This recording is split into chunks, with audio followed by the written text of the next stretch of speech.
हलाल खाना खाना है, और फिर भूख लगे तो खाना है, गर्दन तक दबा के नहीं खाना है, और फिर जानवर की तरह मुर्दार बन के सोना नहीं है। सोना उतना जो जिंदगी की जरूरत हो, 4-5-6 घंटे सो जाना है, ज्यादा नहीं सोना है, ज्यादा नहीं खाना है, ज्यादा नहीं बोलना है, झूठ नहीं बोलना है, ग़ीबत नहीं करना है। ये सारा साबता माँ की गोद से कब्र की गोद तक ये मोमिन इस पे अमल करता है। और जो उसूल वाली जिंदगी गुजारेगा उसको बेतहाशा पैसा नहीं मिलता है। उसूल वाली जिंदगी, कैदी वाली जिंदगी।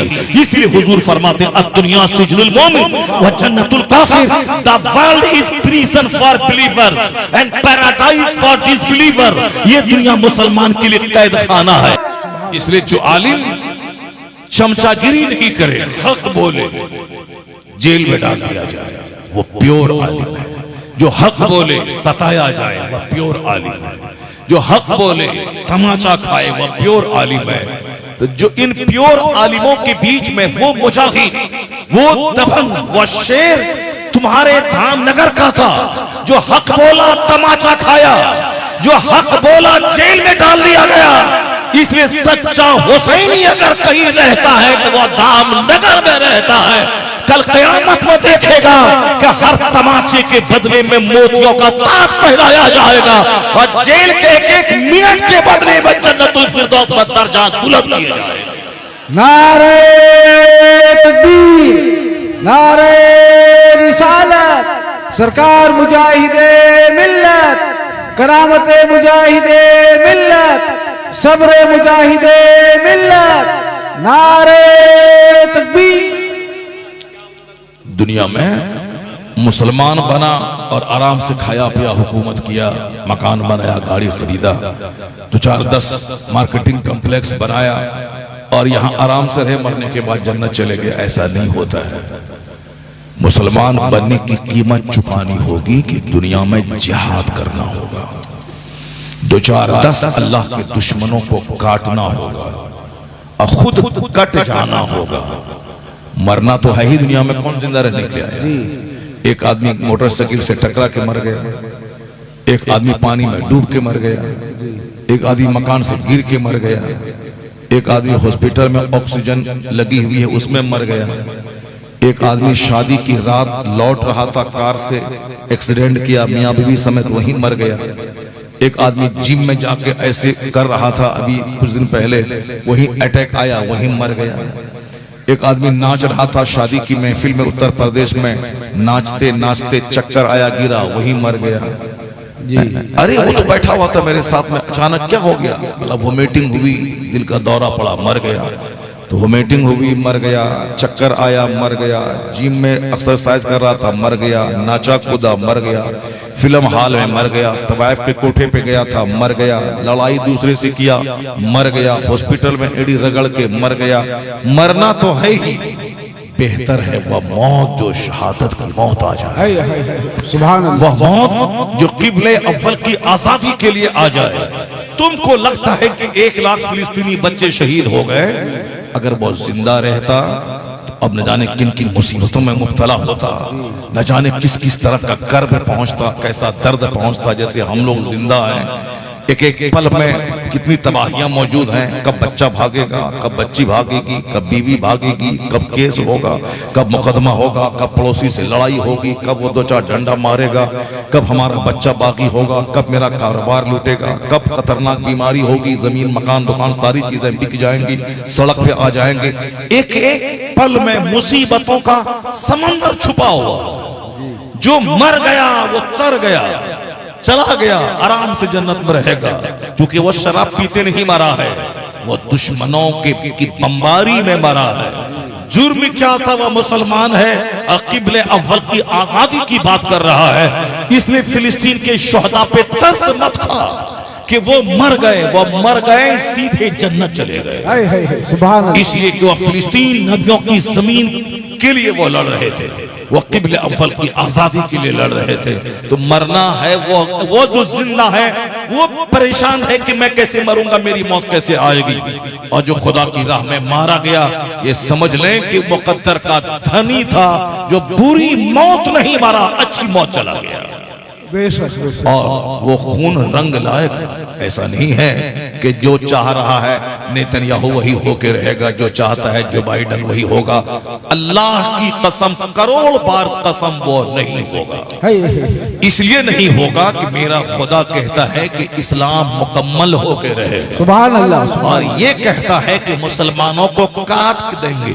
तो हम यही देखे हैं 150 साल के अंदर में कि जब भी काफिरों ने इस्लाम मिटाने का प्लान बनाया, लगा कि आंधी आई।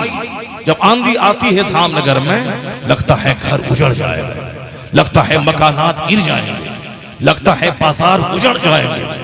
तुम्हारे उड़ीसा में जब समंदर का तूफान आता है, जब तेज हवाएं चलती हैं, 200 किलोमीटर प्रति घंटा की रफ्तार से हवाएं चलती हैं, लगता है कि अब धामनगर उजड़ जाएगा, मकानात गिर जाएंगे, सारे दरख्त तो टूट जाएंगे, अब कच्ची दीवारें भी टूटेंगी, पुख्ता मकान भी टूट जाएगा, ऐसा लगता है।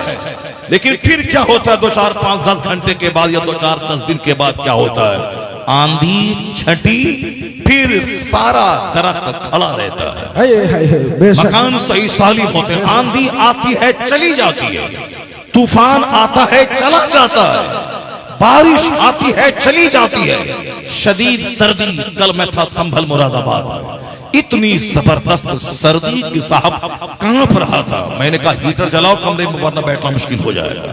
हीटर जलाया गया, उसके बाद स्टेज पे 10-20 कंबल ले जाया गया ताकि सारे मौलाना साहब कंबल ओढ़ के बैठे रहे। इस कदर शदीद सर्दी थी, अल्लाह ने ताकत दी थी। इसलिए सरकार दो जहां अलैहिस्सलाम के पास 11 बीवियां थी, 11 बीवियां थी। सारी बीवियां ये समझती थी कि आका अलैहिस्सलाम मुझसे ज्यादा मोहब्बत फरमाते हैं। सरकार दो जहां खाना क्या था?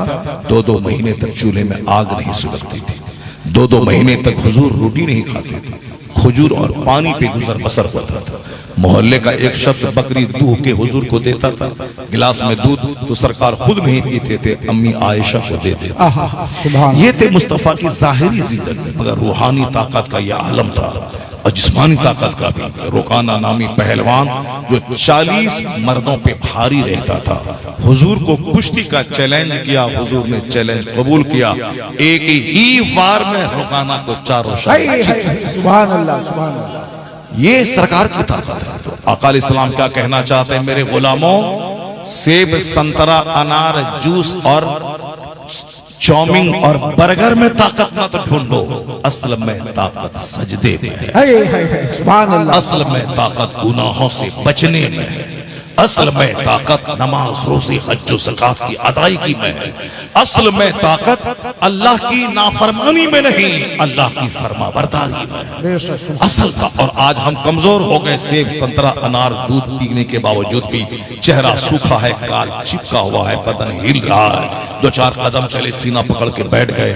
मौला अली चौकी रोटी को पानी में भिगा करके खाते थे, और 40 केजी की तलवार चलाकर जब वो बहादुरी का मुजाहरा करते थे, तो खैबर का वो दरवाजा, वो जिसको 40 आदमी मिल करके भी ना उठा सके, उसे हाथ पे नचा के फेंक दिया गया। सुभान अल्लाह, सुभान। है नाने शहीद पर मदारी कुव्वत हैदरी, जो की रोटी पे कुव्वत हैदरी, कुव्वत का मदार है जो की रोटी पे। हम लोग चिकनी चीजें खाना शुरू किए, हम लोग गहरी नींद 8-12 घंटे की लेना शुरू की, मोटा गद्दा शुरू किया। हम लोगों ने अपने घर को वाल पुट्टी और इंटीरियर डेकोरेशन से सजाना शुरू किया। जो काम काफिरों का था, उसी में हमारी सारी एनर्जी लॉस हो गई।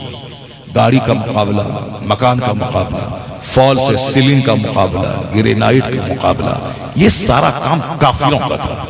क्योंकि काफिरों को वो जन्नत नहीं मिलेगी जिस जन्नत में खरबों साल रहना है।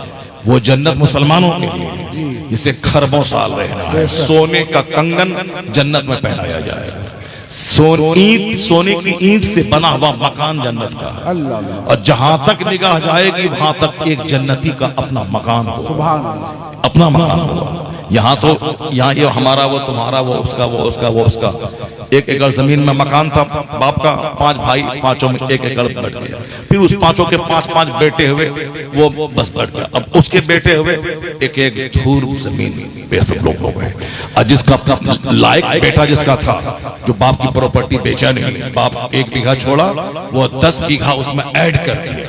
मेहनत किया, स्ट्रगल किया, जद्दोजहद किया, वो किस खा पी के सो करके जिंदगी बर्बाद नहीं की, तो वो वफादार बेटा है जो बाप की 1 कट्ठा जमीन में 10 कट्ठा अलग से पूरा कर दिया। नालायक है वो जो बात करता रहा, गुटखा खाता रहा, घूमता रहा, दूसरों की दुकान पे मुंह देख के चाय पीता रहा और खाली सोता रहा, खाता रहा, मोबाइल चलाते हुए रात के 2 बजे सोना, दिन के 10 बजे उठना।